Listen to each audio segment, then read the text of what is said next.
قریش سے کہا کہ وہ صرف عمرہ کرنے آئے ہیں، جنگ کرنے نہیں آئے، ان کا راستہ چھوڑ دو۔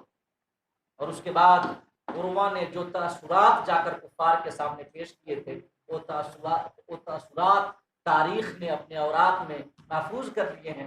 عروہ نے کہا تھا کہ میں قیصر کے دربار میں گیا، کسریٰ کے دربار میں گیا، بڑے بڑے بادشاہوں کے دربار میں گیا، لیکن قسم خدا کی کسی بادشاہ کے درباری اپنے بادشاہ کی ویسی عزت نہیں کرتے جیسی عزت محمد کے اصحاب ان کی کرتے ہیں۔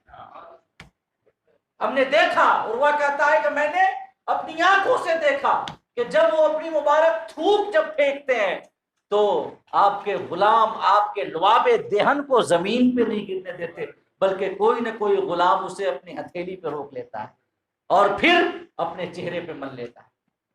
کہتا ہے عروہ کہ جب وہ وضو کرتے ہیں تو آپ کے غلام آپ کا وضو کا پانی زمین پہ نہیں گرنے دیتے، بلکہ وہ اسے اپنے ہاتھوں پہ روک کر اپنے چہرے اور سروں پہ مل لیتے ہیں، اور جسے وضو کے پانی کے قطرات نہیں مل پاتے وہ اپنے بھائی کے ہاتھ کو اپنے ہاتھ سے مس کر کے اپنے چہرے پہ پھینک لیتا ہے۔ یہ عروہ کے تاثرات تھے جب وہ واپس گیا تھا۔ اب گفت و شنید کی باتیں تقریباً ناکام ہو چکی تھی، اور جو قریش مکہ تھے نا وہ کافی تشویش میں تھے۔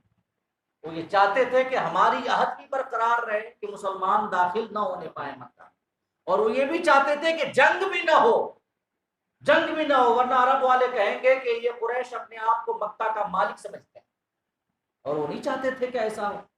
تو ان حالات میں یہی حالات تھے کہ آقا نے حضرت عمر کو یاد فرمایا، ان ربک احاط بالناس، یعنی محبوب یاد کرو جب ہم نے تم سے فرمایا کہ سارے لوگ تمہارے رب کے قابو میں۔ اللہ پاک نے فرمایا کہ تمام انسان میری حکمت اور قدرت کے احاطے میں۔ علماء تفسیر کے مطابق یہ در حقیقت مومنین کو کفار مکہ پر فتح و کامرانی اور کامیابی کی بشارت تھی کہ اللہ رب العزت نے فرمایا کہ تمام انسان ہمارے قابو میں ہیں، لہذا کفار مکہ جو مکہ میں رہنے والے قریش ہیں یہ بھی ہماری قدرت کے احاطے اور قبضے میں ہے، لہذا اللہ پاک فرمانا چاہتا ہے کہ اے ایمان والو، ہم تمہیں ضرور فتح عطا فرمائیں گے اور کفار مکہ کو شکست دیں گے۔ اس کے بعد دنیا نے دیکھا کہ غزوہ بدر، غزوہ حنین، غزوہ خندق، غزوہ احد، اس کے بعد فتح مکہ، یہ تمام جنگیں جو کفار مکہ کے ساتھ لڑی گئیں، ان ساری جنگوں میں اللہ رب العزت کی مدد اور نصرت مسلمانوں کے ساتھ ہے،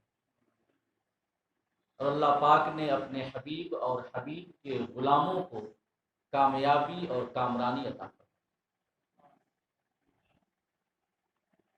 اب اس کے بعد اللہ پاک ارشاد فرماتا ہے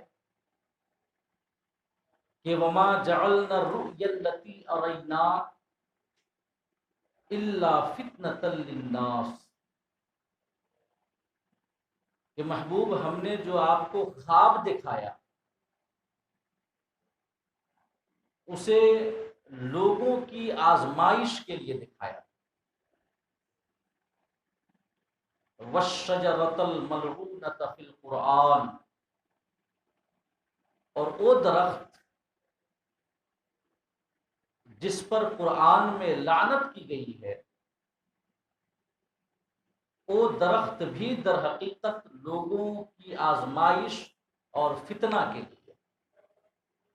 اللہ پاک نے اپنے حبیب کو ایک خواب دکھایا، جس خواب کے بارے میں مفسرین کے مختلف اقوال ہیں۔ اس کے بارے میں فرمایا کہ اسے ہم نے لوگوں کے لیے فتنہ بنایا۔ فتنہ یعنی آزمائش، امتحان۔ اللہ فرمانا چاہتا ہے کہ ہم نے وہ خواب اس لیے دکھایا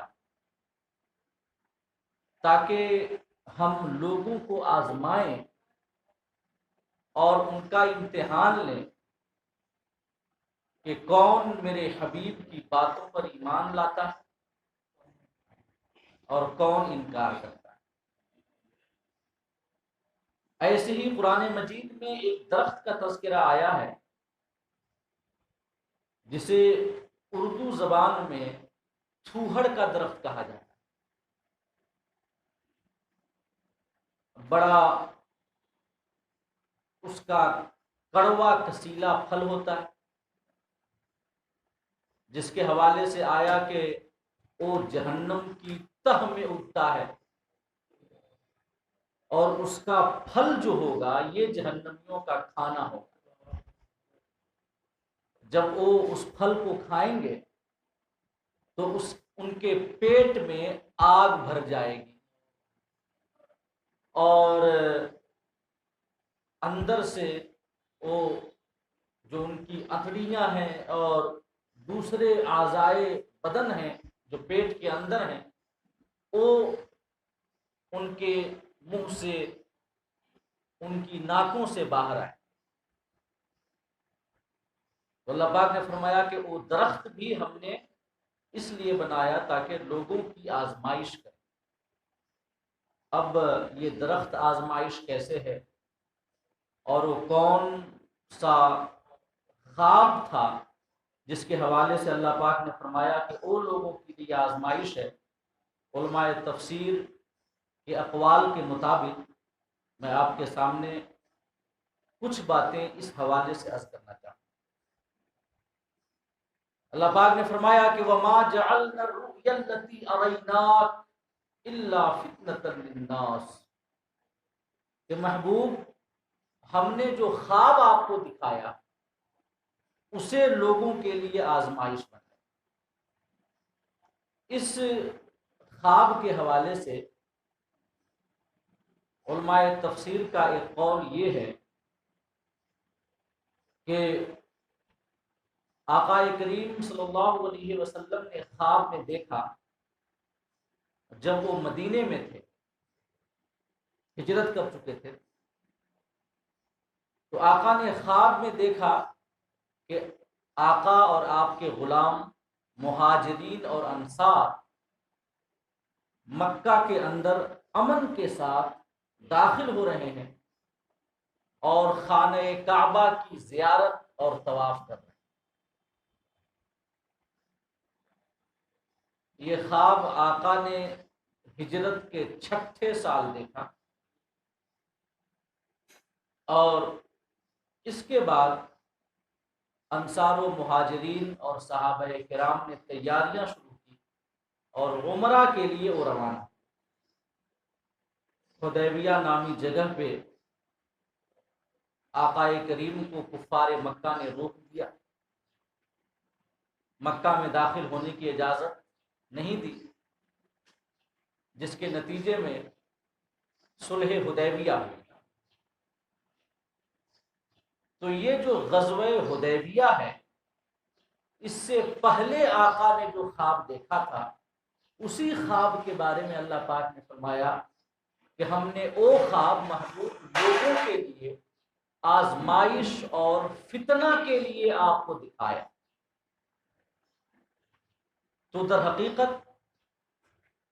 یہاں پر اللہ رب العزت آقا کریم کی سیرت مبارکہ کا ایک روشن باب غزوہ حدیبیہ کے حوالے سے ارشاد فرمایا اور بیان کر رہا ہے۔ غزوہ حدیبیہ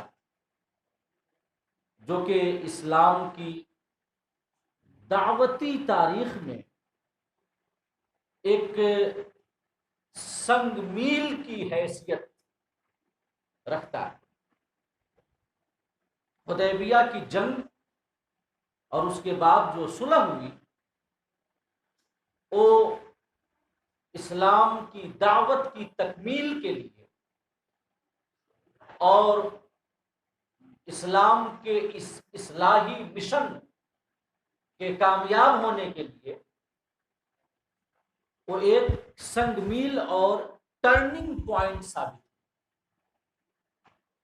غزوہ حدیبیہ، اسی سے پہلے آقا نے ایک خواب دیکھا تھا، تو میں چاہتا ہوں کہ اس غزوے کی تفصیل آپ کے سامنے پیش کروں۔ آقا کی سیرت مبارکہ کا یہ روشن باب جس کی وجہ سے اسلام کی دعوت عرب کے دور دراز قبیلوں تک پہنچی اور اسلام کی دعوت کو سب سے عظیم اور بڑی کامیابی حاصل، اور میری یہ عادت رہی ہے کہ جب بھی آقا کی سیرت مبارکہ کے حوالے سے کوئی آیت کریمہ آتی ہے تو میں آقا کی سیرت کا وہ پہلو بڑی تفصیل سے آپ کے سامنے بیان کرتا ہوں، کیونکہ آقا کی سیرت در حقیقت ہمارے لیے نمونہ عمل ہے اور اس میں ہمارے لیے بے شمار پیغامات اور سبق چھپے ہوتے ہیں، اور خاص کر آقا کی جو غزوات ہیں ان کا تو مقام و مرتبہ ہی کافی بلند ہے، اور صحابہ کرام اپنی اولاد کو اور تابعین اپنی اولاد کو غزوات رسول کی خصوصی تعلیم دیا کرتے ہیں۔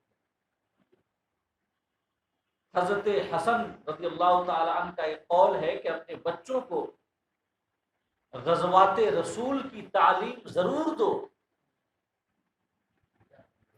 تاکہ وہ مسلمانوں اور ایمان والوں، نبی کے غلاموں کی ہمت و جرأت، استقلال، پامردی، جمع مردی، بہادری اور باطل کے سامنے ڈٹ کر کھڑے ہونے کی روایت سے واقف ہوں، اور وہ بھی یہ سبق حاصل کریں کہ ہماری زندگی میں بھی جب کوئی ایسا موقع آئے تو ہم ہتھیار نہ ڈال دیں بلکہ باطل کی آنکھوں میں آنکھیں ڈال کر کے مقابلہ کریں۔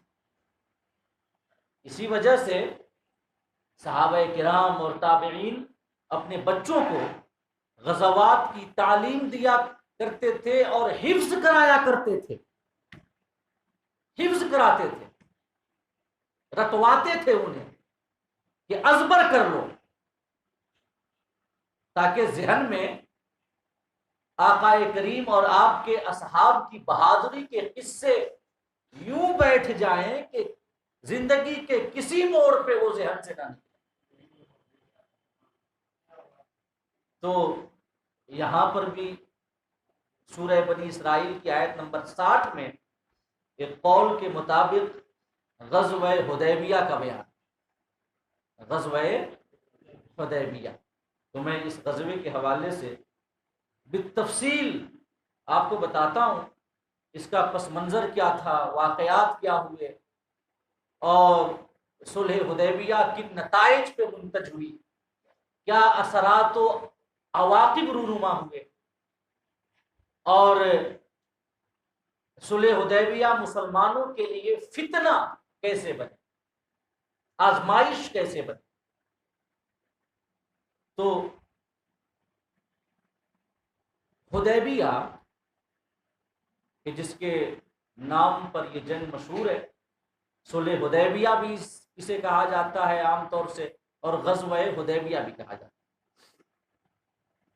تو حدیبیہ در حقیقت مکہ سے 9 میل کی مسافت پر ایک کنویں کا نام، اور اس کے ارد گرد جو گاؤں آباد ہیں اسی کنویں کی مناسبت سے اس گاؤں کا نام بھی حدیبیہ ہے، اس لیے کہ عرب میں پانی کی بڑی قلت تھی، اور جہاں کہیں کوئی کنواں ملتا تھا تو اس کے ارد گرد لوگ بس جاتے تھے، اور اس کنویں کے نام ہی سے اس علاقے کا نام مشہور ہو جاتا تھا۔ تو حدیبیہ ہی کے نام سے آس پاس کا علاقہ مشہور ہو گیا۔ اور اس کے کچھ حصے حدود حرم میں داخل، حرم سے بالکل قریب علاقہ ہے، 9 میل کا فاصلہ ہے، تو کچھ حصے حدیبیہ کے حرم کے اندر داخل ہیں اور کچھ حصے حرم سے باہر۔ تو اسی نام پر اس جنگ کا نام غزوہ حدیبیہ پڑا۔ اس کا پس منظر یہ ہے کہ قریش مکہ کے ظلم و ستم سے تنگ آ کر جب آقا کریم اور آپ کے جانثاروں نے مکہ سے ہجرت کی اور مدینہ پہنچے، اور مدینہ میں رہنے والے لوگوں نے جوق در جوق اسلام قبول کیا، اسلام میں داخل ہوئے، مسلمانوں کی جمعیت اور طاقت میں اضافہ ہوتا گیا، تو مہاجرین و انصار کو بیت اللہ کی زیارت اور بیت اللہ کے طواف کا بڑا شوق ہوتا تھا۔ وہ چاہتے تھے کہ خانہ کعبہ کی زیارت کر کے اپنی آنکھوں کو ٹھنڈی کریں، خانہ کعبہ کا طواف کریں، صفا اور مروہ کے درمیان سعی کریں۔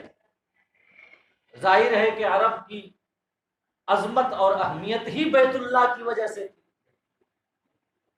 ہم دور رہ کر مچلتے رہتے ہیں کہ کاش اللہ رب العزت کی بارگاہ جو کہ مکہ کے اندر بیت اللہ کی شکل میں موجود ہے وہاں حاضری ہو جائے۔ تو وہ تو عرب ہی میں وہ رہ رہے تھے، مکہ سے 250 یا 300 میل کے قریب مدینہ میں ان کی رہائش تھی، تو انہیں بڑا شوق ہوتا تھا کہ وہ خانہ کعبہ کی زیارت کریں۔ لیکن کفار مکہ نے، قریش مکہ نے مسلمانوں کے اوپر یہ قدغن لگا رکھی تھی کہ وہ مکہ میں آ کر بیت اللہ کا طواف ہرگز نہیں کر سکتے، خانہ کعبہ کی زیارت سے اپنی آنکھوں کو ٹھنڈی نہیں کر سکتے، اپنے دل کو سکون وہ نہیں دے سکتے۔ خانہ کعبہ کی زیارت و طواف کی سارے عرب کے قبائل بدوؤں کو اجازت ہے، لیکن مہاجرین و انصار کو اجازت نہیں تھی۔ قریش کے اس رویے کی قرآن مجید میں اللہ رب العزت نے جا بجا مذمت فرمائی ہے۔ انہی میں سے ایک آیت کریمہ یہ ہے کہ وَمَا لَهُمْ لَا يُعَذِّبُهُمُ اللَّهُ وَهُمْ يَصُدُّونَ عَنِ الْمَسْجِدِ الْحَرَامِ، یعنی اللہ فرماتا ہے کہ اللہ پاک قریش مکہ کو عذاب کیوں نہ دے جبکہ وہ مومنین کو مسجد حرام سے روکتے ہیں، خانہ کعبہ کی زیارت سے روکتے ہیں، طواف سے روکتے ہیں۔ تو انہوں نے مسلمانوں کے داخلہ پر پابندی لگا رکھی۔ اب مہاجرین و انصار کو بڑا شوق ہوتا تھا کہ وہ بھی عمرہ کی سعادت حاصل کریں، وہ بھی حج کی سعادت حاصل کریں۔ جب موسم حج آتا ہوگا تو ان کو ہجر کی تیسیں کچھ زیادہ ہی محسوس ہوتی ہوں گی، ان کو درد کچھ زیادہ ہی ہوتا ہوگا۔ یہ حج کا موسم ہے، حجاج کا قافلہ اللہ رب العزت کی بارگاہ اور در رسول کی حاضری کے لیے روانہ ہو رہا ہے۔ تو اس حال میں جو لوگ استطاعت نہیں رکھتے، بلکہ ہم جو استطاعت نہیں رکھتے، تو قلب مسترق کا جو حال ہے وہ ہم غلاموں ہی سے کوئی پوچھے۔ لیکن ہمارے وطن عزیز کی جو تشویشناک صورتحال ہے اس کا کیا کہنا۔ نفرت کا بازار اتنا گرم کر دیا گیا ہے کہ حجاج کی بسوں پر بھی حملے کیے جا رہے ہیں، پتھراؤ کیے جا رہے ہیں، زخمی کیا جا رہا ہے انہیں۔ اللہ پاک مسلمانوں کی حفاظت کرتا ہے۔ تو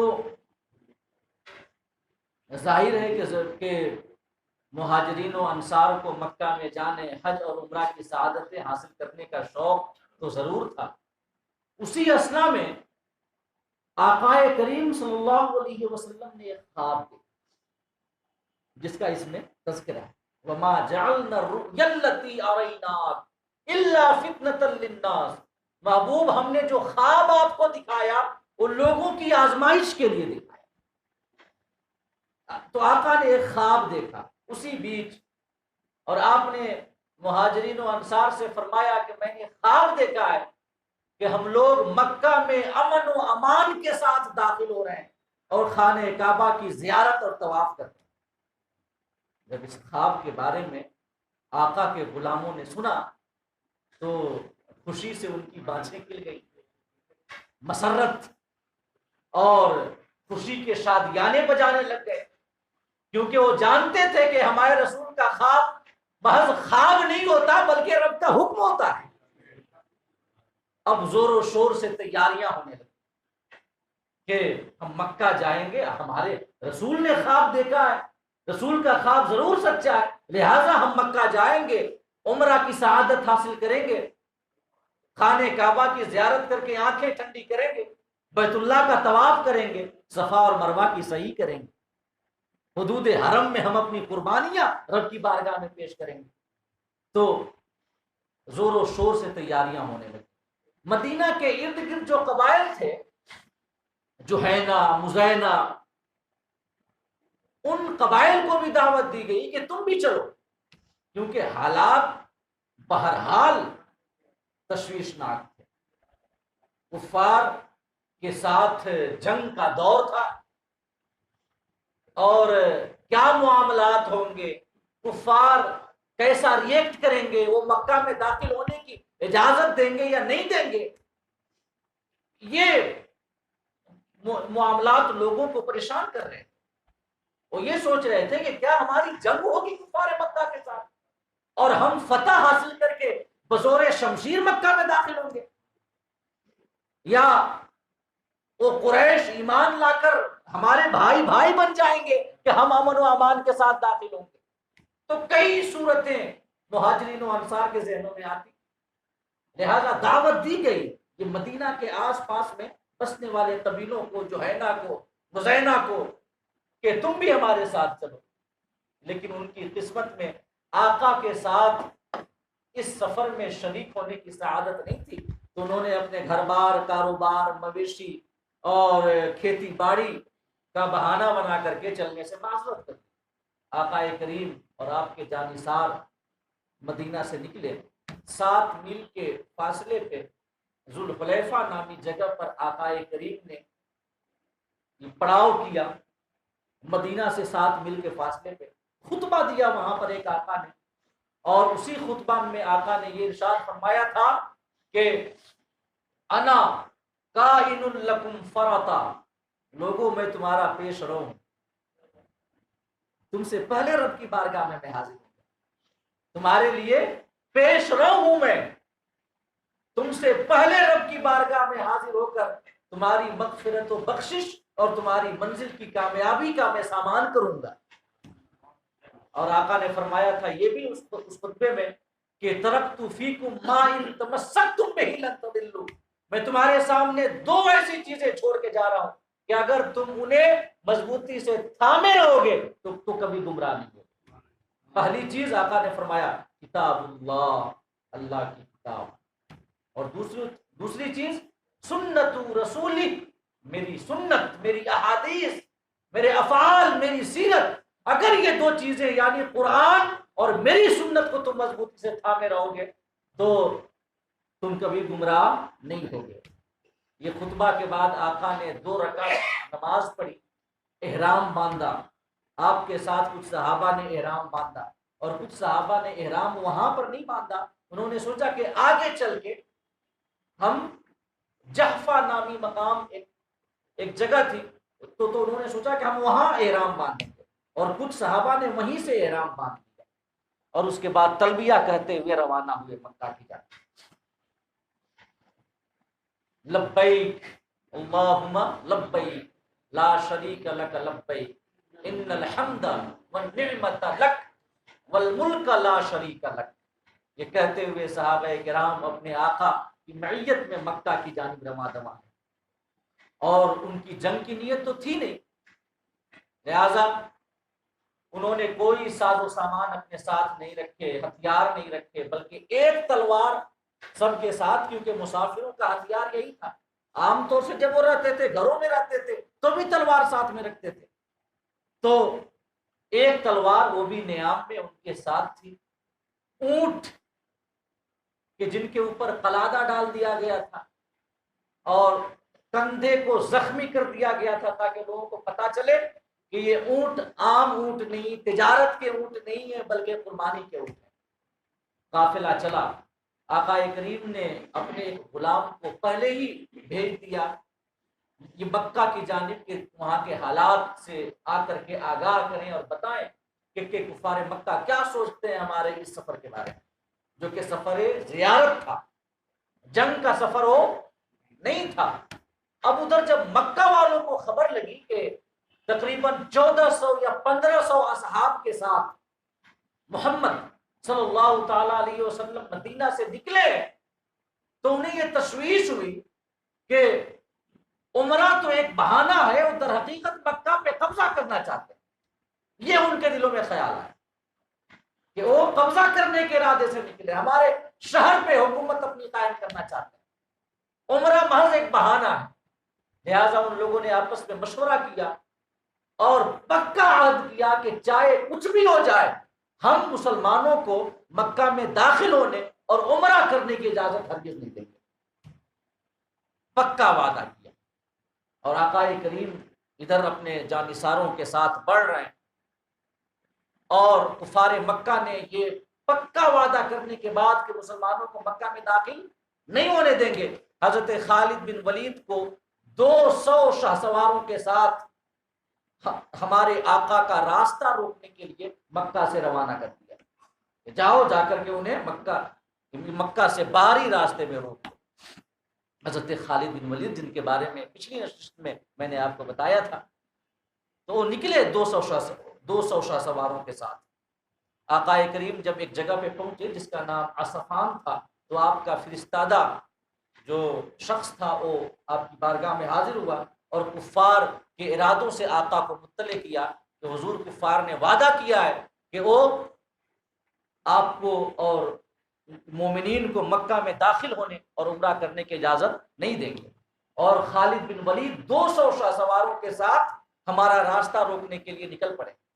آقا کریم نے یہ ندا کرائی کہ ہے کوئی ایسا شخص جو عام شاہراہ کو چھوڑ کر کسی اور راستے سے ہمیں مکہ پہنچا دے؟ تو ایک شخص کھڑا ہوا، اس نے عرض کیا حضور میں ایک راستہ جانتا ہوں، لیکن وہ راستہ بڑا کٹھن ہے، دشوار گزار ہے، میں اس راستے سے آپ کو اور تمام مسلمانوں کو مکہ پہنچا سکتا ہوں۔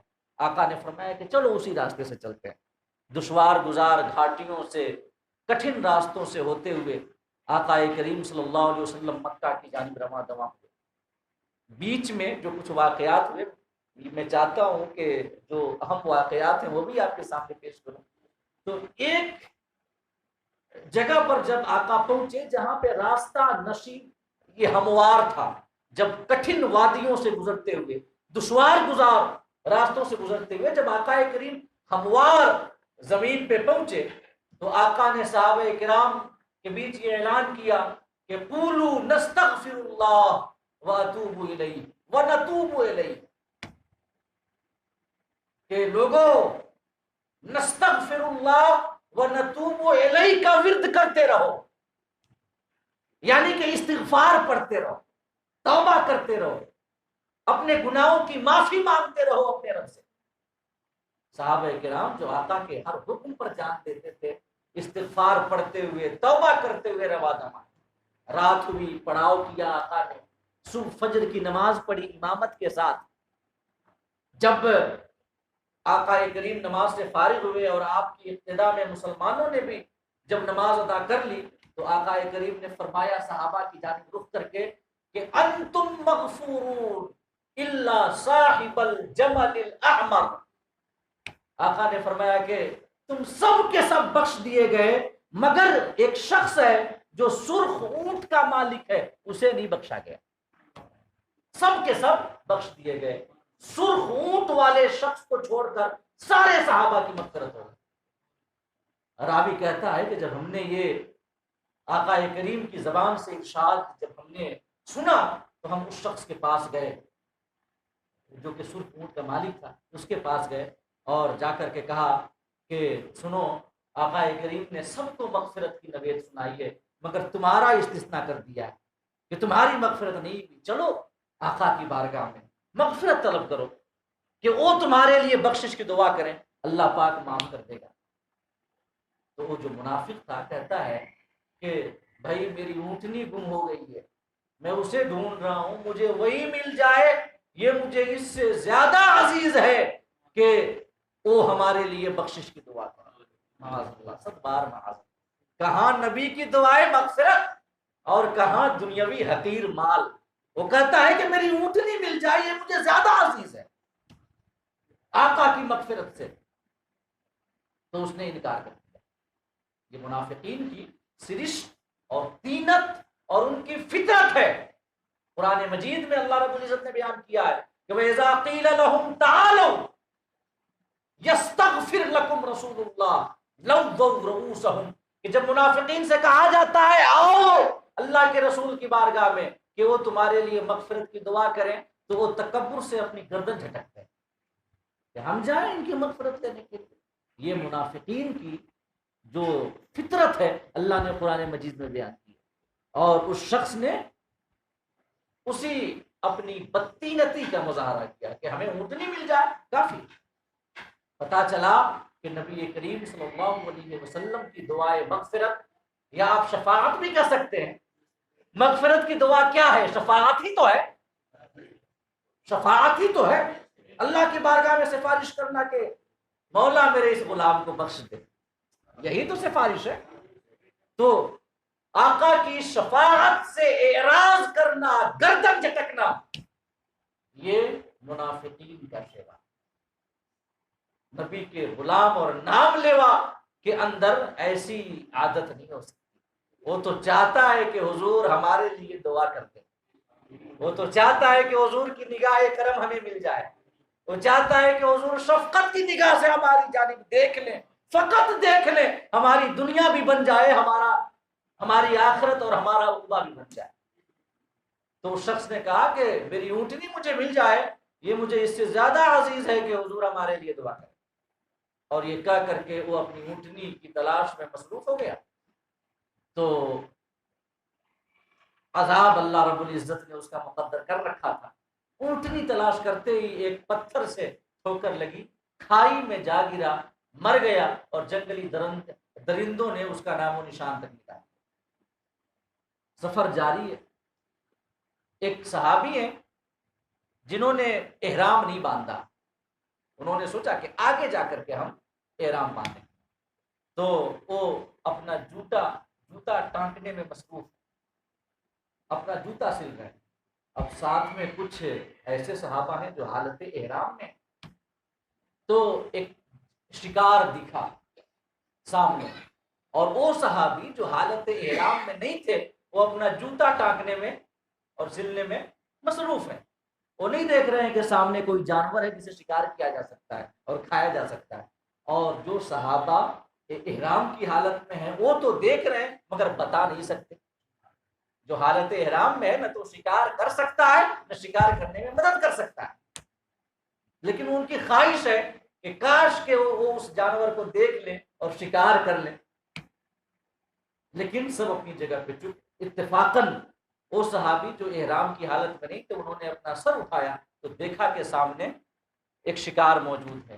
جلد بازی میں اٹھے اور وہ گھوڑے پہ سوار ہو گئے، اپنا عصا اور نیزہ لینا بھی بھول گئے۔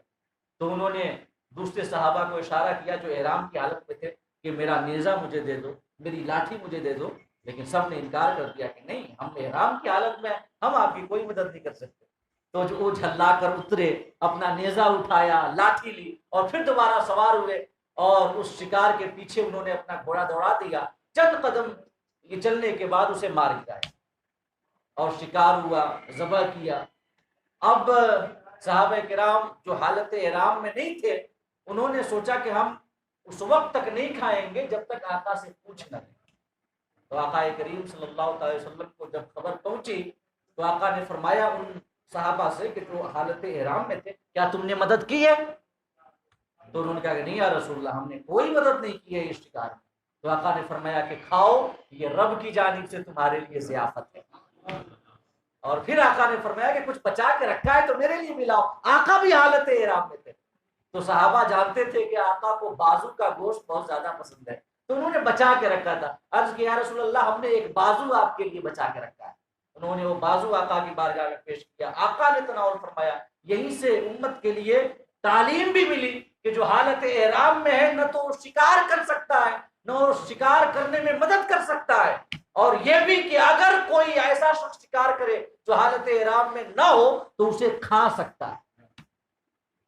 سفر میں ہیں صحابہ، یہاں تک کہ جب وہ دوسرے راستے سے جا رہے تھے، عام شاہراہ سے الگ ہٹ کر، خالد بن ولید عام شاہراہ پہ نکلے تھے تاکہ مسلمانوں کو روک لیں، مگر دوسرے راستے سے چلتے ہوئے آقا کریم حدیبیہ نامی جگہ پر پہنچ گئے. حدیبیہ جو کہ مکہ سے 9 میل کے فاصلے پر، اور راستے میں حضرت خالد بن ولید سے مٹبھیڑ نہیں ہوئی. جب حدیبیہ نامی جگہ پر پہنچے آقا کریم صلی اللہ علیہ وسلم تو آپ کی اونٹنی جس کا نام قصوہ ہے وہ بیٹھ گئی. تو صحابہ نے عرض کیا یا رسول اللہ لگتا ہے یہ اونٹنی تھکن کی وجہ سے بیٹھ گئی ہے. تو آقا نے فرمایا کہ نہیں، یہ تھکن کی وجہ سے نہیں بیٹھی ہے، انما حبسها حابس الفیل عن مکہ، اسے اس ذات نے روک لیا ہے جس نے ابرہہ کے ہاتھیوں کو مکہ میں داخل ہونے سے روک دیا. یہ اللہ کے حکم سے بیٹھی ہے، ہم یہیں پہ پڑاؤ کریں گے. صحابہ کرام نے عرض کیا رسول اللہ یہاں پہ کوئی پانی نہیں ہے، ہم کہاں، ہم کیا پیئیں گے، یہاں تو پانی کا ایک قطرہ بھی موجود نہیں ہے، ہم یہاں پہ ٹھہریں گے، اتنی بڑی، یہ ہمارا اتنا بڑا جتھا ہے، 1400-1500 لوگ کے قریب ہیں، جانور ہیں، تو ہم کھائیں گے پیئیں گے اور نہائیں گے دھوئیں گے، وضو کیسے کریں گے، پانی تو ہے ہی نہیں. آقا کریم نے صحابہ سے یہ فرمایا کہ میرا ایک تیر لے جاؤ اور ایک کنویں میں جا کر کے اسے گاڑ دو. آقا کریم جب سفر میں ہوتے اور مومنین کو کوئی تکلیف ہوتی تو آقا کریم سے معجزات بڑی کثرت سے ظاہر ہوا کرتے تھے. آقا نے فرمایا کہ یہ تیر لے جاؤ ایک کنویں میں ڈال دو. تو غلاموں نے تیر لیا، کنویں میں اترے، ڈالا. تیر ڈالنے کی دیر تھی کہ پانی کے ابلنے لگ گیا اور دیکھتے ہی دیکھتے کنواں لبالب بھر گیا. اور اس کے بعد بھی کئی سارے واقعات ہوئے. اور یہ حدیبیہ میں ٹھہرنے ہی کے دوران وہ واقعہ ہوا کہ آقا کریم نے ایک پانی اٹھایا، چاہ کے وضو کریں. صحابہ کرام دوڑ پڑے، عرض کیا یا رسول اللہ اتنا ہی پانی ہے، اگر آپ وضو کر لیں گے تو ہم پیئیں گے کیا؟ آقا کریم صلی اللہ تعالی علیہ وسلم نے جب یہ سنا کہ پانی بس اتنا ہی بچا ہے تو آقا نے اپنی انگلیاں اس برتن میں ڈال دی، اپنی انگلیاں ڈال دی. راوی جو حضرت جابر رضی اللہ تعالی عنہ ہیں وہ فرماتے ہیں کہ ہم نے دیکھا کہ آقا کی انگلیوں کی گھائیوں سے ایسے پانی نکل رہا ہے جیسے چشمے سے پانی ابل رہا ہو. حضور اعلی حضرت نے اسی واقعے کی جانب اشارہ کرتے ہوئے کیا یہ پیارا شعر کہا ہے کہ انگلیاں ہیں فیض پہ ٹوٹے ہیں پیاسے جھوم کر، ندیاں پنجاب رحمت کی ہے جاری واہ واہ. پنجاب رحمت 5 دریائیں، پنجاب رحمت، ندیاں پنجاب رحمت کی ہیں جاری واہ واہ. صحابہ کرام نے پیا، برتن بھر لیے، جانوروں کو پلایا، پانی ابلتا رہا. اور کسی نے پوچھا حضرت جابر سے، جب وہ یہ واقعہ بیان کیا کرتے تھے تو ایک بار کر رہے تھے یہ واقعہ بیان، تو یہ پوچھا تم کتنے لوگ تھے وہاں پر حدیبیہ کی جگہ پہ، کتنے لوگ تھے؟ تو حضرت جابر نے ارشاد فرمایا کہ اگر ہم 1 لاکھ ہوتے تب بھی پانی کافی ہوتا. ویسے تو ہم 1500 کے قریب تھے مگر 1 لاکھ ہوتے تو بھی پانی کافی ہوتا. اب حدیبیہ میں جب آقا کریم ٹھہرے، آپ کے جانثار 1400-1500 کے قریب وہاں پہ موجود ہیں، تو ادھر اہل مکہ کی تشویش میں اور اضافہ ہو گیا کہ وہ سوچ رہے ہیں کہ ہم نے وعدہ کیا ہے، اپنے آپ سے قسم کھائی ہے کہ ہم مسلمانوں کو مکہ میں داخل نہیں ہونے دیں گے. اگر مسلمانوں نے مکہ میں داخل ہو کر عمرہ کر لیا تو پورے عرب میں ہماری ناک کٹ جائے گی کہ مدینہ کے مہاجر آئے اور بزور شمشیر عمرہ کر کے اور خانہ کعبہ کی زیارت اور طواف کر کے چلے گئے، ساتھ کٹ جائے. اور وہ باضابطہ باہر آ کے جنگ بھی نہیں کر سکتے تھے. کفار مکہ جو تھے قریش، وہ جنگ بھی نہیں کر سکتے تھے. وہ نہیں چاہتے تھے کہ عرب میں یہ پیغام عام ہو کہ قریش خانہ کعبہ کے خادم نہیں بلکہ مالک ہیں. یہ تاثر جائے کہ لوگ سمجھیں کہ قریش خادم نہیں ہے بیت اللہ کے بلکہ مالک ہیں. وہ جس کو چاہیں یہ بیت اللہ کا طواف کرنے کی اجازت دیں، جس کو چاہیں اجازت نہ دیں. وہ یہ تاثر پھیلانا نہیں چاہتے تھے. وہ نہیں چاہتے تھے کہ لوگ یہ سوچیں، لہٰذا وہ جنگ بھی نہیں کر سکتے تھے باہر نکل کے. اب ان حالات میں انہوں نے کچھ لوگوں کو بھیجے کہ جاؤ اور جا کر کے سمجھا بجھا کر کے محمد صلی اللہ تعالی علیہ وسلم اور ان کے ساتھیوں کو واپس بھیجا. سب سے پہلا شخص جو آقا کریم صلی اللہ علیہ وسلم کی بارگاہ میں آیا سمجھانے کے لیے کہ واپس چلے جائے، آپ کیوں آئے ہیں، کیوں مکہ کا امن و امان تباہ کرنا چاہتے ہیں، اللہ کا گھر ہے یہاں پر. سب سے پہلا شخص آیا بدیل بن ورقہ.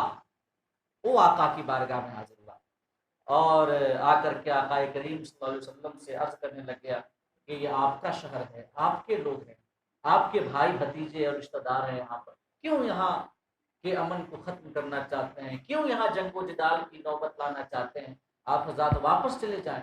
تو آقا کریم نے بدیل بن ورقہ سے فرمایا کہ تمہیں لگتا ہے کہ ہم یہاں پر جنگ کرنے آئے ہیں، ہم مکہ میں قبضہ کرنے آئے ہیں یہاں پر، تمہیں لگتا ہے جو جنگ کرنے آتے ہیں وہ اسی حالت میں آتے ہیں جس حالت میں ہم ہیں.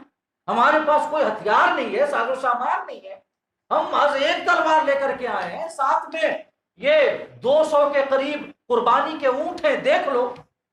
تو ہم یہاں جنگ کرنے کے لیے تو نہیں آئے ہیں، ہم تو محض اللہ کے گھر کی زیارت کرنے کے لیے آئے ہیں.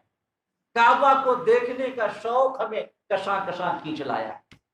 ہمیں بس یہ طواف کرنے دیں، زیارت کرنے دیں، صفا اور مروہ صحیح کر لینے دیں، قربانی کرنے کے بعد حلق کر لیں اور ہمارا عمرہ مکمل ہو جائے، ہم چلے جائیں. جب یہ باتیں بدیل بن ورقہ نے سنی تو یہ باتیں اس کے دل میں بیٹھ گئی. جا کر کے وہ کہتا ہے قریش سے کہ تم غلط سوچ رہے ہو، محمد اور ان کے ساتھی جنگ کرنے نہیں آئے ہیں بلکہ وہ عمرہ کرنے آئے ہیں، ان کو اجازت دے دو کہ عمرہ کر لیں. تو لوگ ان پر بفر پڑے کہ تمہیں کیا پتا جنگی چالوں کے بارے میں، تمہیں کوئی شعور تو ہے نہیں، تم جانتے تو ہو نہیں. اگر ہم ان کو مکہ میں داخل ہونے کی اجازت دے دیں گے تو پھر وہ مکہ پہ قبضہ کر لیں گے، تمہیں کچھ پتا نہیں. اسے ڈانٹ ڈپٹ کر کے شام کر دیا. اتنے میں انہوں نے ایک شخص کو دوبارہ آقا کریم کی بارگاہ میں بھیجنے کے لیے چنا جس کا نام تھا حلیس بن القمہ. حلیس بن القمہ یہ ان قبیلوں سے تعلق رکھتے تھے جو مکہ کے ارد گرد آباد تھے، اور قریش کے ساتھ جن کا معاہدہ تھا جنگ ہوتی تو قریش کی مدد کیا کرتے تھے. اور ان قبیلوں کو جو مکہ کے ارد گرد بدو قبائل کی ترقی تک ان کو احابیش کہا جاتا تھا. احابیش بڑے جنگجو، بڑے ماہر تیر انداز، اور بدو اور جنگل میں رہنے والے لوگ ایسے ہی بڑے سخت جان ہوتے ہیں، تو بڑے بہادر لوگ تھے. تو حلیس بن القمہ کو چنا کہ تم جاؤ اور جا کر کے سمجھاؤ انہیں.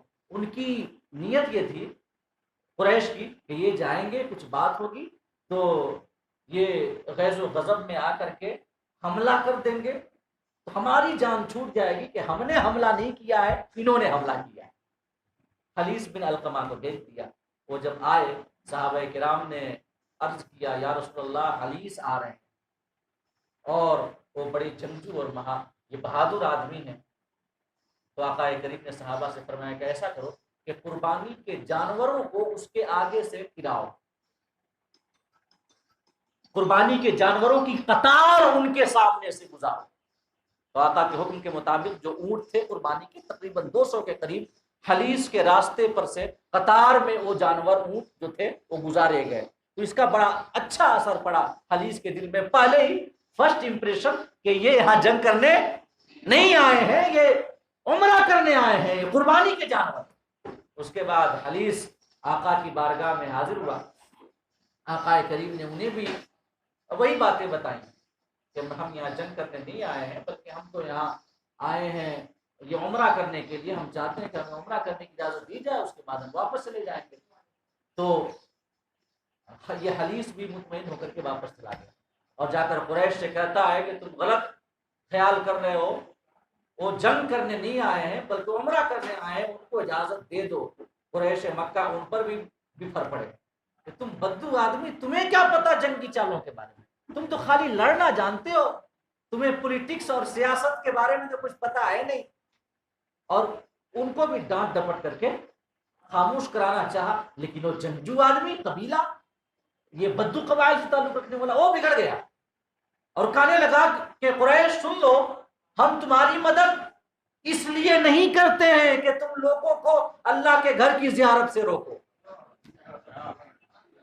ہم تمہاری مدد اس لیے نہیں کرتے ہیں کہ تم خانہ کعبہ کا عمرہ کرنے سے روکو، اگر تم نے یہ روش برقرار رکھی اور انہیں روکا تو ہم تمہارا ساتھ چھوڑ دیں گے۔ اب قریش پریشان ہو گئے کہ اگر یہ بگڑ گیا تو احابیش قبیلے ہیں وہ بگڑ جائیں گے، اور جب وہ بگڑ جائیں گے تو یہ جنگ کے موقعوں پہ ہمارا ایک ہتھیار ختم ہو جائے گا۔ تو انہوں نے سمجھا بجھا کر ان کو شانت کرایا، حدیث کو۔ اب انہوں نے سوچا کہ اب کس کو بھیجا جائے، اب کس کو بھیجیں سفارت کے لیے کہ جا کر جائیں اور مسلمانوں کو سمجھائیں۔ تو ان کی نگاہ انتخاب عروہ بن مسعود ثقفی پہ پڑی۔ عروہ بن مسعود ثقفی، وہ دیکھ چکے تھے کہ یہ پہلے تو بھیجتے ہیں سفیر بنا کر کے، لیکن واپس جب وہ آئے تو ان کے ساتھ یہ بہت برا سلوک کرتے ہیں اور بے وقوف تھے وقوف پتہ نہیں کیا کیا کہتے رہتے ہیں۔ کہا کہ نہیں میں نہیں جاؤں گا۔ عروہ نے کہا کہ میں نہیں جاؤں گا، پہلے تو تم بھیج رہے ہو عزت کے ساتھ، اور جب میں وہاں کے حالات مشاہدہ کر کے آؤں گا اور تمہیں حق بتاؤں گا تو تم میرے ساتھ بھی وہی معاملہ یہ کرو گے جو بدیل اور حلیس کے ساتھ کیا تھا، میں نہیں جاؤں گا۔ تو قریش مکہ نے کہا کہ آپ کی فہم و فراست مسلم ہے، آپ کی شخصیت جاہ و مرتبہ والی ہے، ہم جانتے ہیں کہ آپ عقل مند ہیں، آپ جو فیصلہ کریں گے ہمیں منظور ہوگا، آپ جائیں۔ تو عروہ آئے آقا کی بارگاہ میں اور آ کر کے آقا کریم صلی اللہ علیہ وسلم کے سامنے بیٹھ گئے۔ جب یہ بیٹھے اور باتیں کرنے لگ گئے، اس قسم کی باتیں کہ آپ ان آوارہ منش لوگوں کو لے کر کے اپنے شہر میں آئے ہیں، یہ آپ کا شہر ہے، آپ کے لوگوں اور خاندان کا شہر ہے، اگر جنگ کی نوبت آئی، قتل و غارت کا بازار گرم ہوا، یہ پاکیزہ شہر اگر خون سے آلودہ ہوا تو یہ ایسا داغ ہوگا جو کبھی دھویا نہیں جا سکے گا، اور اگر جنگ کی نوبت آئی تو یہ جو آپ کے ساتھی ہیں، عروہ کہتے ہیں یہ جو آپ کے ساتھی ہیں یہ آپ کو تنہا چھوڑ کے چلے جائیں گے۔ اس قسم کی باتیں حضرت ابوبکر صدیق رضی اللہ تعالیٰ عنہ وہیں پہ کھڑے تھے۔ حضرت ابوبکر صدیق نے فرمایا کہ اے لات کے چیتھڑے کو چومنے والے، تم کیا کہہ رہے ہو کہ ہم جنگ کی حالت میں آقا کو چھوڑ دیں گے؟ اس قسم کی باتیں نکالنے کی تمہاری ہمت کیسے ہوئی؟ ارے ہم نے اپنا سب کچھ ان کے لیے قربان کر دیا ہے، ہمارا تن من دھن جان اولاد سب کچھ ان کے لیے قربان ہے، اور تم کہہ رہے ہو کہ انہیں چھوڑ کر کے ہم چلے جائیں گے جب جنگ کی باری آئے گی؟ بدر کا معرکہ تم نے نہیں دیکھا، احد کا معرکہ تم نے نہیں دیکھا، خندق کا معرکہ تم نے نہیں دیکھا، کیا ہم نے انہیں کبھی تنہا چھوڑا ہے کہ ہم چھوڑ جائیں گے؟ اور جب وہ عروہ جب بات کر رہا تھا تو عرب میں دستور بھی تھا اور اس کی عادت بھی تھی عام طور سے کہ بار بار آقا کریم کی داڑھی کو ہاتھ لگاتا بات کرتے کرتے، بار بار عرب میں یہ دستور تھا کہ ہاتھ لگاتا تھا۔ تو حضرت مغیرہ اسی جگہ موجود، ایک دو بار انہوں نے دیکھا، جب برداشت نہیں ہوا تو حضرت مغیرہ نے کہا کہ عروہ قسم خدا کی اب اگر تم نے دوبارہ اپنا ناپاک ہاتھ آقا کی داڑھی کی جانب بڑھایا تو تم یہاں سے زندہ واپس نہیں جا پاؤ۔ تو عروہ نے کہا ما فزکا و ما اغلظکا، تم کتنے تند مزاج ہو، تمہاری زبان کتنی کڑوی ہے۔ اور پھر آقا سے پوچھتا ہے یہ کون ہے؟ آقا نے فرمایا کہ یہ تمہارا بھتیجا ہے، یہ تمہارا ہی بھتیجا ہے۔ آقا کریم کی باتوں سے عروہ بھی مطمئن ہو گیا، واپس گیا، قریش سے کہا کہ وہ صرف عمرہ کرنے آئے ہیں، جنگ کرنے نہیں آئے، ان کا راستہ چھوڑ دو۔ اور اس کے بعد عروہ نے جو تاثرات جا کر کفار کے سامنے پیش کیے تھے وہ تاثرات تاریخ نے اپنے اوراق میں محفوظ کر لیے ہیں۔ عروہ نے کہا تھا کہ میں قیصر کے دربار میں گیا، کسریٰ کے دربار میں گیا، بڑے بڑے بادشاہوں کے دربار میں گیا، لیکن قسم خدا کی کسی بادشاہ کے درباری اپنے بادشاہ کی ویسی عزت نہیں کرتے جیسی عزت محمد کے اصحاب ان کی کرتے ہیں۔ ہم نے دیکھا، عروہ کہتا ہے کہ میں نے اپنی آنکھوں سے دیکھا کہ جب وہ اپنی مبارک تھوک جب پھینکتے ہیں تو آپ کے غلام آپ کے لعاب دہن کو زمین پہ نہیں گرنے دیتے، بلکہ کوئی نہ کوئی غلام اسے اپنی ہتھیلی پہ روک لیتا ہے اور پھر اپنے چہرے پہ مل لیتا ہے۔ کہتا ہے عروہ کہ جب وہ وضو کرتے ہیں تو آپ کے غلام آپ کا وضو کا پانی زمین پہ نہیں گرنے دیتے، بلکہ وہ اسے اپنے ہاتھوں پہ روک کر اپنے چہرے اور سروں پہ مل لیتے ہیں، اور جسے وضو کے پانی کے قطرات نہیں مل پاتے وہ اپنے بھائی کے ہاتھ کو اپنے ہاتھ سے مس کر کے اپنے چہرے پہ پھینک لیتا ہے۔ یہ عروہ کے تاثرات تھے جب وہ واپس گیا تھا۔ اب گفت و شنید کی باتیں تقریباً ناکام ہو چکی تھی، اور جو جو جو قریش مکہ تھے نا وہ کافی تشویش میں تھے۔ وہ یہ چاہتے تھے کہ ہماری عہد بھی برقرار رہے کہ مسلمان داخل نہ ہونے پائے مکہ، اور وہ یہ بھی چاہتے تھے کہ جنگ بھی نہ ہو، ورنہ عرب والے کہیں گے کہ یہ قریش اپنے آپ کو مکہ کا مالک سمجھتے ہیں، اور وہ نہیں چاہتے تھے کہ ایسا ہو۔ تو ان حالات میں یہی حالات تھے کہ آقا نے حضرت عمر کو یاد فرمایا۔ حضرت عمر حاضر ہوئے آقا کی بارگاہ میں۔ آقا نے فرمایا حضرت عمر سے کہ عمر جو حالات ہیں آپ دیکھ رہے ہیں، ہم چاہتے ہیں کہ آپ مکہ جائیں، اپنے اثر و رسوخ کا استعمال کریں اور انہیں سمجھائیں۔ ابھی تک تو سفارت کے کی جو باتیں تھیں وہ ان کی جانب سے ہو رہی تھی، قریش کی جانب سے۔ اب آقا نے چاہا کہ جائیں، عمر کو بلایا کہ آپ جائیں اور جا کر بات کریں کہ وہ ہمیں داخل ہونے دیں، عمرہ کر لینے دیں، قربانی اور حلق کے بعد ہم واپس چلے جائیں گے۔ حضرت عمر نے کہا یا رسول اللہ، کفار مکہ کے ساتھ مجھے جو نفرت اور دشمنی ہے آپ بہتر طریقے سے جانتے ہیں۔ آپ جانتے ہیں کہ نہ تو میں انہیں پسند کرتا ہوں نہ تو وہ مجھے پسند کرتے ہیں، اور میرا خاندان جو بنی عدی کا خاندان ہے وہ بھی مکہ کے اندر موجود نہیں ہے، تو اگر میں جاؤں اور کچھ اونچ نیچ ہو گئی تو میرا کوئی مددگار وہاں نہیں ہوگا، تو لہٰذا میری گزارش یہ ہے کہ آپ مجھے نہ بھیج کر حضرت عثمان کو بھیجیں، حضرت عثمان کو بھیجیں، وہ مکہ والوں کی نگاہ میں محبوب بھی ہیں، ان کا خاندان بھی وہاں موجود ہے، لہذا وہ ان باتوں کو زیادہ اسلوبی کے ساتھ انجام دے پائیں گے، مجھے نہ بھیجیں، حضرت عثمان کو بھیجیں۔ آقا کو یہ مشورہ پسند آیا اور پھر آقا نے حضرت عثمان کو طلب فرمایا اور مکہ روانہ کیا کہ جائیں اور آپ بات کریں وہاں کے لوگوں سے۔ حضرت عثمان کی بڑی عزت و وجاہت تھی مکہ کے اندر، لوگ آپ سے متاثر تھے، اور اس کے علاوہ ان کا خاندان بھی وہیں تھا حضرت عثمان کا۔ جب آپ مکہ کے قریب پہنچے تو آپ کے چچا زاد بھائی ابان بن سعید نامی ایک شخص تھا کفار مکہ میں سے، اس سے ملاقات ہو گئی، تو اس نے کہا کہ بھائی کدھر کا ارادہ ہے؟ تو حضرت عثمان نے فرمایا کہ تمہیں پتہ ہے کہ کیا ہمارے اور یہ قریش کے درمیان معاملات ہیں، میں گفت و شنید کے لیے جا رہا ہوں۔ تو ایک تو ابان بن سعید نے کہا کہ میں آپ کو اپنی پناہ میں لیتا ہوں، اب آپ جائیں اور کھل کر اپنا کام کریں۔ اور ان کے ہاں یہ بات تھی، مطلب آج جو ہمارے اسلامی معاشرے کا حال ہے، ایسا حال نہیں تھا کہ بھائی الگ، دوست الگ، یہ الگ وہ الگ، سب اپنے من کے مالک، ایسا نہیں تھا، بلکہ ان کا معاشرہ ایسا تھا کہ ان کے معاشرے کا کوئی عام فرد بھی کسی دشمن کو پناہ دے دے تو پورا معاشرہ اس شخص کی پناہ میں شامل ہوتا تھا اور کوئی اس کے اوپر ہاتھ نہیں اٹھاتا تھا۔ یہ عرب کے کافر معاشرے کی یہ حالت تھی۔ ابان بن سعید کافر تھا نا اس وقت، تو اس نے پناہ دے دی کہ میں آپ کو پناہ دیتا ہوں، آپ جائیں، آپ کام کریں، کوئی آپ کی جانب آنکھ نہیں اٹھائے گا۔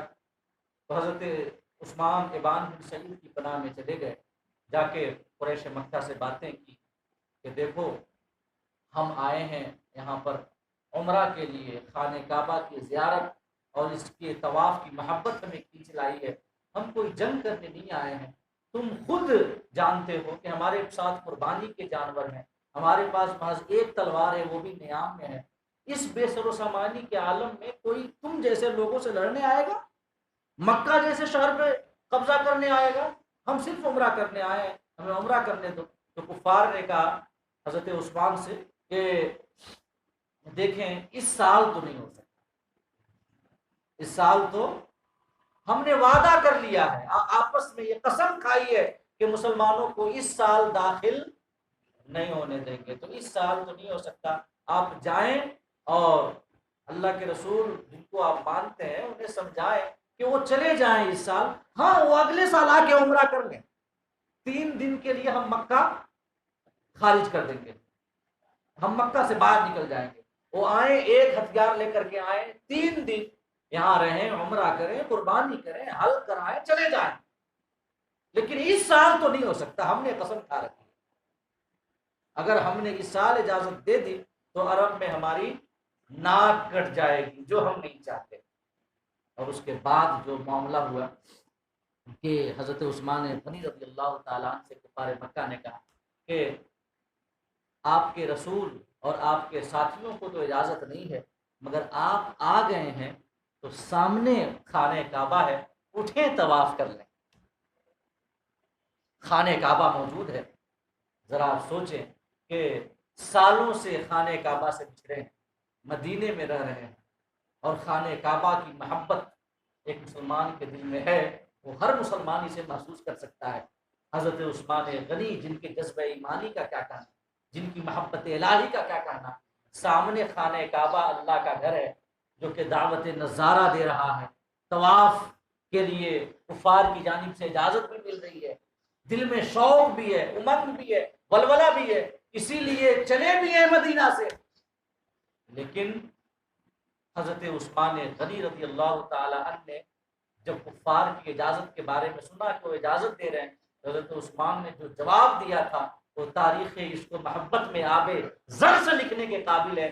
حضرت عثمان نے فرمایا تھا کہ ما کنت لافعل حتی یطوف بہ رسول اللہ صلی اللہ تعالی علیہ وسلم۔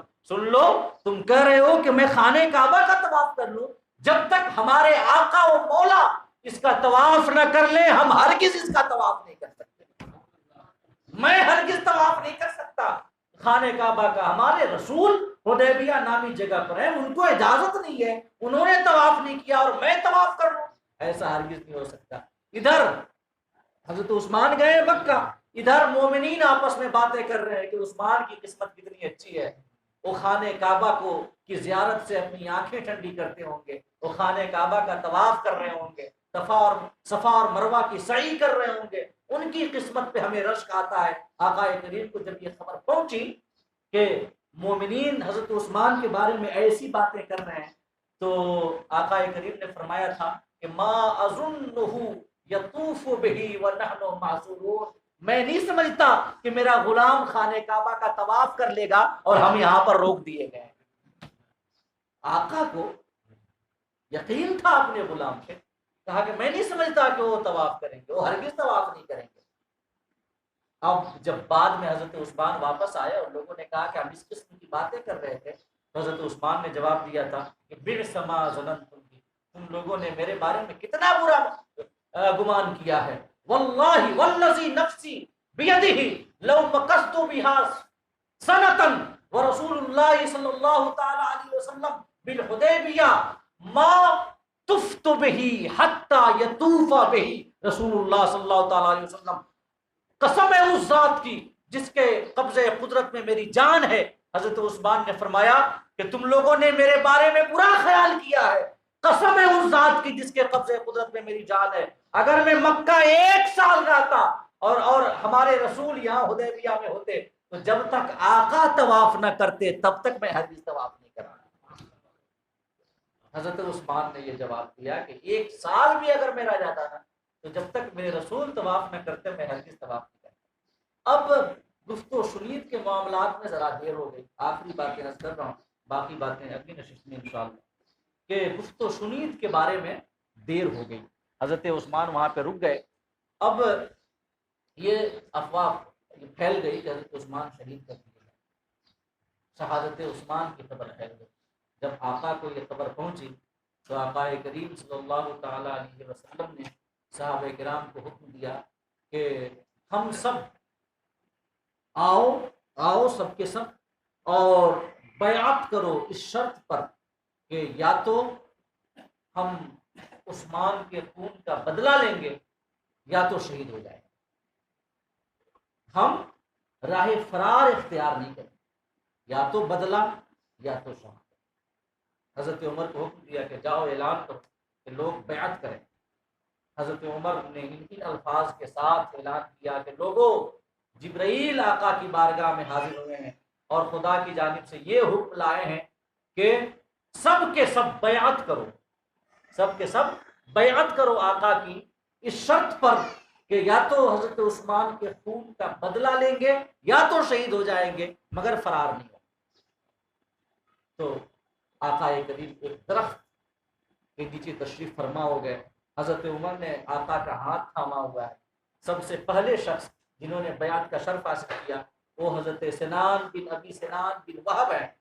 اور وہ کن الفاظ کے ساتھ بیعت کرتے ہیں، ذرا ان الفاظ کو سنیں۔ وہ کہتے ہیں، وہ عرض کرتے ہیں ابایعک علی ما فی نفسی، کہ یا رسول اللہ ہم اس بات پر بیعت کرتے ہیں جو آپ کے دل میں، ہم اس بات پر بیعت کرتے ہیں جو آپ کے دل میں ہے، آپ جو چاہے کریں ہم آپ کے ساتھ۔ جب یہ الفاظ سنے آقا نے تو حکم دیا کہ تمام صحابہ انہی الفاظ کے ساتھ بیعت کریں۔ تمام صحابہ آ رہے ہیں، جوب در جوب آقا کریم کے ہاتھوں بیعت کر رہے ہیں۔ جب بیعت سے فارغ ہوئے، حضرت جبرائیل اللہ کی بارگاہ سے اترے اور یہ آیت کریمہ نازل ہوئی، لقد رضی اللہ عن المؤمنین اذ یبایعونک تحت الشجرہ، کہ اللہ پاک نے فرمایا کہ اللہ پاک ایمان والوں سے راضی ہو گیا جبکہ وہ جوش ایمانی میں، غیرت ایمانی میں، جذبہ شہادت سے وہ سرشار ہو کر کے، اے میرے حبیب آپ کے ہاتھوں میں یا تو خون عثمان کا بدلہ لینے یا تو شہید ہونے کی بیعت کر رہے تھے۔ ان کی اس انداز دلربائی کو دیکھ کر اور ان کی اس ادائے دلبری کو دیکھ کر کے اللہ فرماتا ہے لقد رضی اللہ عن المؤمنین، اللہ مسلمانوں سے راضی ہو گیا۔ اس بیعت کو تاریخ اسلام میں بیعت رضوان کہا جاتا ہے۔ بیعت یا تو ہم شہید ہو جائیں گے یا تو خون عثمان کا بدلہ لیں گے۔ اب یہاں پر کچھ لوگ اعتراض کرتے ہیں کہ حضرت عثمان زندہ تھے، حضرت عثمان زندہ تھے، اب آقا کو خبر نہیں تھی اور یہاں پہ بیعت کر رہے ہیں، کوئی تو پتہ چلتا ہے کہ علم غیب نہیں تھا آقا کو۔ تو ایک الزامی جواب تو یہ ہے کہ حضرت جبرائیل حکم لے کر کے آئے کہ بیعت کریں، جبرائیل حکم لے کر کے آئے نا اللہ کی بارگاہ سے کہ تمام مومنین بیعت کریں حضرت عثمان کے خون کا بدلہ لینے کا۔ تو یہ حکم خدا کی جانب سے آیا۔ ایک لمحے کے لیے اگر تمہاری یہ بات مان لیں، ایک لمحے کے لیے فقط فرض کر لیں کہ آقا کو پتا نہیں تھا، کیا اللہ کو بھی پتا نہیں تھا کہ اس نے حکم دے کر کے بھیجا کہ لوگ بیعت کریں؟ اللہ تو عالم الغیب اور شہادہ ہے نا، اللہ کو بھی پتا نہیں تھا۔ کیوں اللہ پاک تعریف کر رہا ہے کہ لقد رضی اللہ عن المؤمنین اذ یبایعونک تحت الشجرہ، کہ محبوب جب مومن آپ کی بیعت کر رہے تھے درخت کے نیچے تو اللہ راضی ہو گیا ان کی اس ادا کو دیکھ کر کے۔ اللہ سیدھے آیت نازل کر دیتا کہ بیعت نہ کرو، عثمان زندہ ہے۔ اور یہ تو الزامی جواب ہے، اور تحقیقی جواب تو یہ ہے کہ ہمارے آقا کو پتا تھا کہ میرے غلام کو کچھ نہیں ہوا، عثمان زندہ ہے۔ اور دلیل کیا ہے کہ جب سب صحابہ بیعت کر چکے تو آخر میں آقا کریم نے اپنا دانا ہاتھ اٹھایا اور اسے بائیں ہاتھ پہ رکھتے ہوئے کہا اللہم ھذہ عن عثمان، کہ مولا یہ بیعت عثمان کی جانب سے۔ یہ ایسی خصوصیت ہے جو حضرت عثمان کے علاوہ کسی کے حصے میں نہیں ہے کہ آقا نے اپنے ہاتھ کو عثمان کا ہاتھ قرار دیا۔ یہ وہ انفرادی شان ہے جو فقط حضرت عثمان کے حصے میں آئی کہ آپ نے فرمایا اللہم ھذہ عن عثمان، مولا یہ بیعت عثمان کی جانب سے ہے۔ اور آگے اللہ کی بارگاہ میں آقا نے عرض کیا فَإِنَّهُ فِي حَاجَتِكَ وَحَاجَتِ رَسُولِكَ، کیونکہ عثمان تمہارے اور تمہارے رسول کے حکم کی تعمیل میں گئے ہیں۔ تو اگر آقا کو خبر نہ ہوتی کہ عثمان زندہ ہے تو کیوں ان کی جانب سے بیعت کرتے آقا؟ اس سے پتا چلا کہ آقا کو پتا تھا کہ عثمان زندہ ہے۔ اس بیعت میں حکمت یہ تھی کہ اس بیعت کے بارے میں جب کفار مکہ سنے تو ان کے حوصلے پست ہو جائیں اور وہ جان جائیں کہ یہ مسلمان یہاں سے ٹلنے والے نہیں ہیں، انہیں ڈرایا نہیں جا سکتا، انہیں دھمکایا نہیں جا سکتا۔ کسی خوف اور کسی ڈر کی ان کے سامنے پرکار کی بھی حیثیت نہیں ہے. ان کے حوصلے ٹوٹ جائیں، مسلمانوں کے عزم کی پختگی کا انہیں پتہ چل جائے. اس لیے یہ بیعت تھی آقا کریم نے. اصل حکمت یہ تھی. اب پھر اس کے بعد، اس بیعت کے بعد جو معاملات ہوئے کہ صلح کی، اب یہ اقدامات، صلح کے اقدامات کرنا کفار نے شروع کیا، اور اس کے بعد صلح ہوئی، کن شرائط پہ ہوئی، اور یہ کیسے ایمان والوں کے لیے آزمائش، یہ جو جنگ حدیبیہ تھی اور آقا کا جو خواب تھا بنا، ان تمام تفصیلات کو ہم اگلی نشست آپ کے سامنے بھی تفصیل عرض کریں گے. اللہ رب العزت ہم سب کو کہنے اور سننے سے زیادہ عمل کرنے کی توفیق عطا فرمائے. آقا کی سیرت پر ہم سب کو چلائے اور ہمارے دلوں کو آقا کی محبت کے نور سے منور فرمائے. ہمارے ظاہر کو آقا کی سیرت کی پیروی سے پاکیزہ اور ستھرا کرے. آمین. وآخر دعوانا الحمدللہ.